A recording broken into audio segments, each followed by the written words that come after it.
Halo semuanya, perkenalkan, nama saya Agnesia Angelika dari kelas 11-1 SMA Katolik Syuradikara.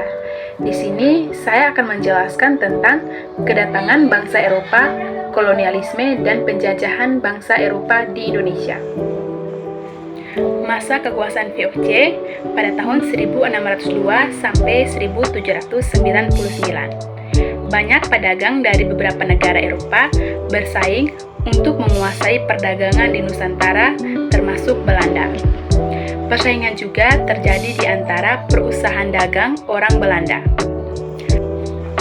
Hal itulah yang menjadi perhatian pemerintahan dan parlemen Belanda, sebab persaingan itu tentu juga akan merugikan pemerintahan Belanda sendiri. Guna menyaingi Inggris, pada tanggal 20 Maret 1602, Belanda membentuk Kongsi atau Persatuan Dagang VOC. Persatuan Dagang VOC tersebut merupakan hasil penyatuan antara marger dari beberapa serikat dagang yang ada di Belanda. Dalam bahasa Indonesia, VOC disebut Persekutuan Dagang Hindia Timur. VOC pertama kali berpusat di Ambon.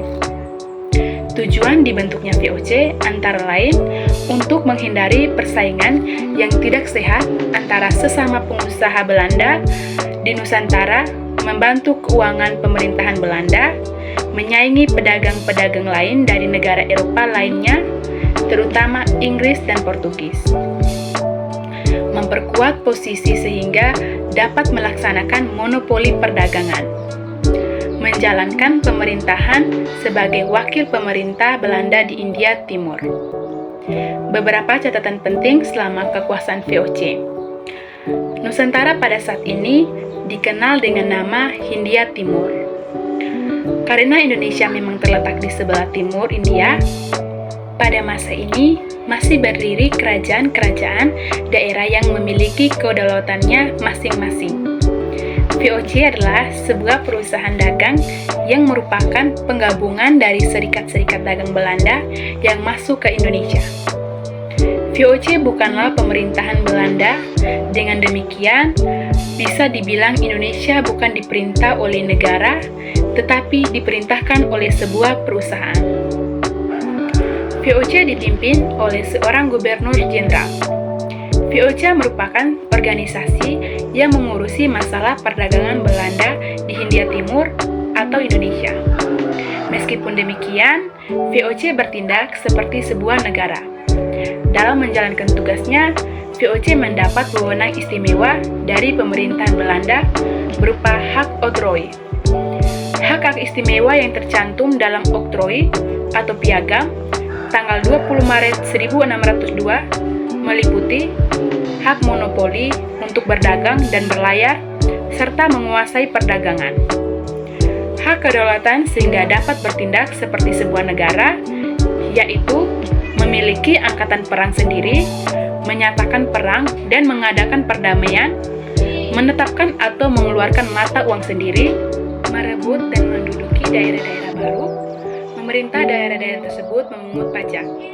Keberhasilan VOC berhasil mengusir Portugis di Maluku pada tahun 1605, mendorong VOC untuk menguasai perdagangan rempah-rempah di Kepulauan Maluku. Dalam mencapai tujuan tersebut, VOC menetapkan kebijakan sebagai berikut. Yang pertama, mengadakan pelayaran honi, yaitu pelayaran pantai yang dilengkapi dengan angkatan perang untuk mengawasi para pedagang Maluku agar tidak menjual rempah-rempah ke pedagang lain. Yang kedua, menebang tanaman rempah-rempah penduduk agar produksi rempah-rempah tidak berlebihan.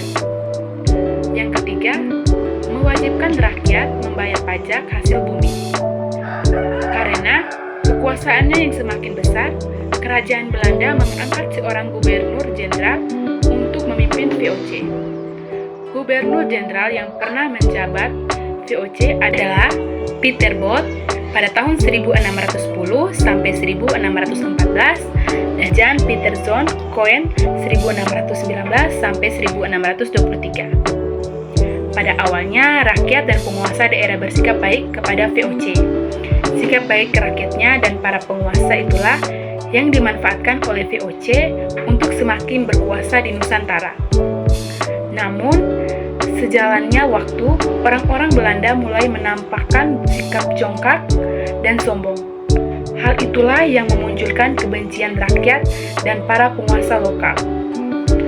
Pada masa Gubernur Jenderal Lawrence Riel, Jayakarta berhasil direbut oleh pasukan Kesultanan Banten yang dibantui tentara Inggris di bawah Laksmana Thomas Dale. VOC terusir dari Jayakarta pada tahun 1618 dan kemudian berpindah ke Maluku. Jayakarta kembali dapat dikendalikan oleh Kesultanan Banten. Lawrence Riel kemudian digantikan oleh Jan Pieterszoon Koen pada tahun 1619. Jan Pieterszoon Koen kembali menyerang Jayakarta. Jayakarta dapat diduduki oleh VOC.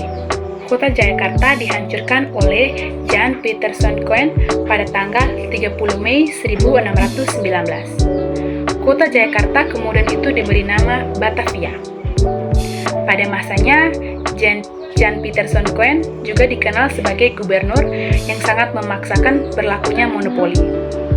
Jan Pieterszoon Koen tiba di Batavia dan diangkat kembali sebagai gubernur jenderal untuk jabatan yang kedua kalinya pada tahun 1627. Serangan tentara Mataram di bawah Sultan Agung ke Batavia terjadi pada masa jabatan yang kedua ini.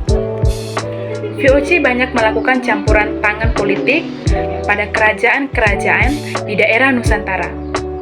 Selain itu, VOC juga melakukan politik divide et impera atau politik adu domba untuk mendapatkan kekuasaan dan keuntungan di Nusantara.